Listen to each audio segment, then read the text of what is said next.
Hi everyone! Welcome back to another episode of Charity Speaking. So in this today's episode, I'm going to start telling you guys about the story that I already wrote last week. So last week, my advanced speaking lecturer, Miss Santi, provides us with some pictures and we need to make a narrative text about it.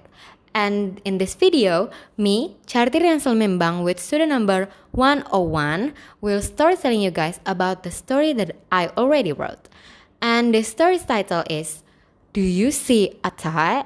Yeah. So the story begins with a boy named Jack with his two pets named Brownie as his puppy and Froggies as his dog. And the three of them was live happy together with also with of course with Jack parents. But they always play together, like they sleep together, they play together, and of course they greet each other every morning they woke up. So yeah, they always uh, come together, the three of them. And until one day, Frogis was escaped from his jar, and he did this in the midnight while Jack and Brownie still asleep. And of course, in the morning, when Jack and Brownie woke up, they found nothing on the jar. And at first, Jack was thought that maybe Frogis was sleepwalking. I know it doesn't make sense, but that what he thought. That what he thought, and because of that he was searching all over his room that maybe Frogis was lost in his room, but he found nothing. And behind him, Brownie was also helping him a bit to search in the empty transparent glass jar where Frogis used to sleep on. And because of that, he stuck his hat on the jar. And yeah, back to Jack, he was searching and found nothing, so he tried to ask his parent about it. And his parent has no clue about it because they have no interest in frogs. His final thought is maybe Frogis run away, and it makes him a little upset because is he not happy with them, so he run away, something like that. And he cannot go outside because he got some strict parents with him. And because of that, he just tried to open his window and calling, screaming Froggy's name 100 times again and again, with Brownies that also barking Froggy's name with his hat still stuck in the jar. And a glass jar is kind of heavy, right? Because of that jar, he fell down to the ground, making the glass bricks apart. And Jack didn't want his another pet to lose again, so he sneaked out from the window to catch Brownie with him. And because he already outside his house, he decided to just go outside to search for Froggies because there's no coming back. And yeah, their journey to find Froggies began right here. They're running, they're walking, screaming, calling for Froggy's name until they arrive in a forest. Forest looks kind of creepy outside, right? Even though it's in bright sun, but yeah, it's kind of creepy for me, and maybe for Jack and Brownie also. And because of that, they like try to call for Froggy's name again outside the forest, like maybe Froggies will hear them. But yes, there's nothing to come out again. And because of that, again, Jack was encouraged himself to enter the forest because he needs to find Froggy soon, before the sunset. Sunset in the forest is really creepy for me.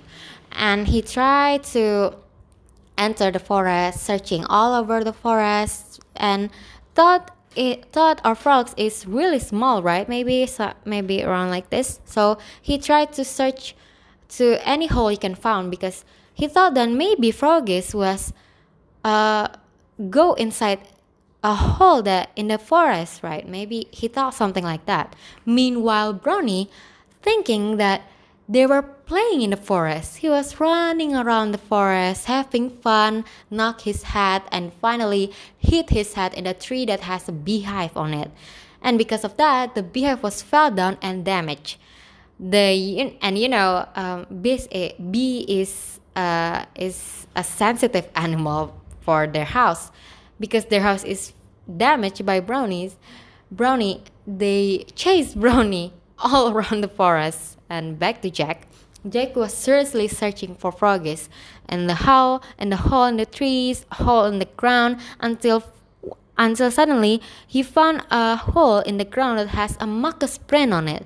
A mucus is something that usually envelop frogs or toads bodies, right? Even their eggs has mucus. So he thought that maybe frogs is inside of it, and he tried to look inside, but suddenly there's a mouse appear, face to the ground, and hit Jack's nose, and it really hurts. Maybe he was like, "Ow, ow, that hurts. What is that?"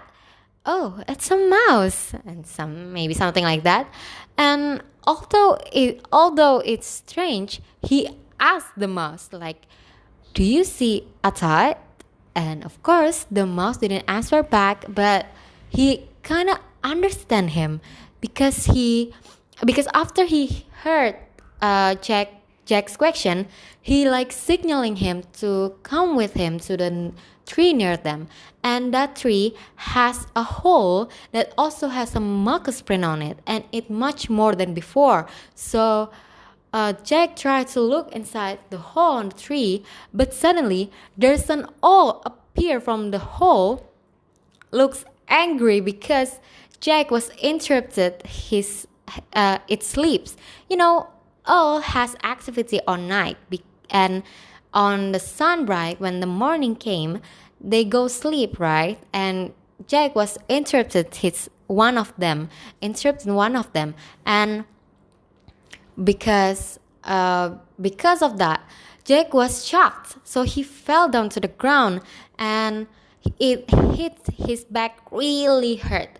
And remember before, Brownie was chased by the swarm of bees, right? And because Jake was also make a noise, the bees was also chasing him, and they run and run so far until they found rock. I know they are so brave. If I was them, I'm gonna just go outside the forest and go back home because I don't want to do a business there anymore. And they stop in a large rock, right? And the beast was not chasing them anymore. Instead, the owl from before appeared in front of them, and again, same what he did with the mouse. Jake was asking the owl like, "Do you see a thought?" And of course, that owl didn't answer him back. Like, how can he speak human language? So he just signaling Jack that there is a mucus print on the rock where they stand, and the mucus is really large. It's really much more than before, but there is no hole in the rock. So he thought that maybe Froggy's was near them, and he tried to calling for Froggy's name, and this time was even louder. Meanwhile, Brownies was sleeping beside him because maybe he was tired because of the running and because of Jack's screams. Somehow Jack's screams interrupted a deer sleep, a deer that was sleeping around the rock, and because of that, because the deer woke up, it makes a violent vibration that woke up Brownie also. And yeah, this is a funny scene where everyone in here is woke up, because one of them caused this and one of them caused this again, and that's really funny for me. But yeah, and because he found a deer, he kind of scared because deer was larger than them, but although he was scared, he still asked the deer like, do you see a tot, mister? Something like that. And same like before, the deer didn't answer him back, but he transported Jack with its horns to a swamp, and because Jack was transported by the deer, Brownie following them behind, and they arrived in a swamp. After they arrived, the deer was throwing Jack and Brownie to the swamp, and fortunately, they didn't fall so hard, so they got no injuries. And swamp is a frog's habitat, right? It's a tot's habitat. Because of that, Jack was smile really, really big because he know that he can meet Froggy soon, right? So he walking really slow, not making any sound, any noise because all over his clothes was all wet. And suddenly he heard some frogs. He heard some frog voice from behind a wood pieces. You know, it's not strange, but it makes Jack happy because he thought that maybe it's Froggy's voices, and he signaling Brownie like this, so he will not make any noise or any dumb activity like before.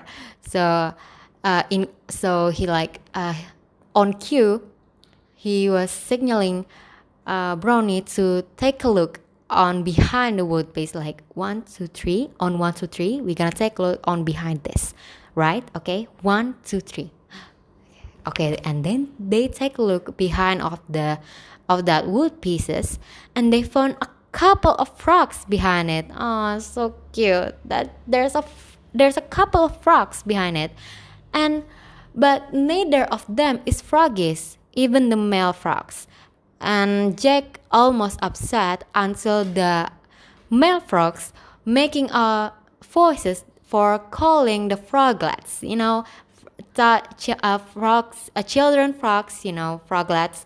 And after that, a row of froglets was coming to them, and Jack directly spotted froggies between them, and he was happy, but he hesitant to bring froggies back because he thought that maybe froggies ran away because he missed his home so much. And then um, he was about to go back home, but however, Froggies was jumped to them.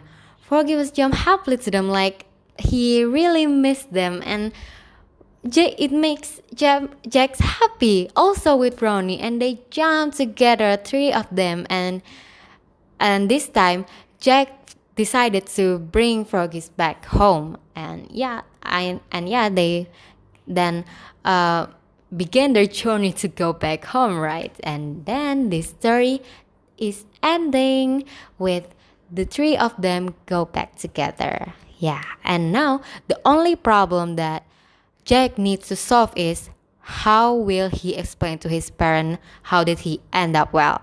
He end up wet, I mean. And yeah, the story is ending. Thumbs up if you like the story, and comment below if you need anything, or he want me to make a story about make a storytelling again. Okay. Thank you. Bye bye. See you on the next video. Mwah.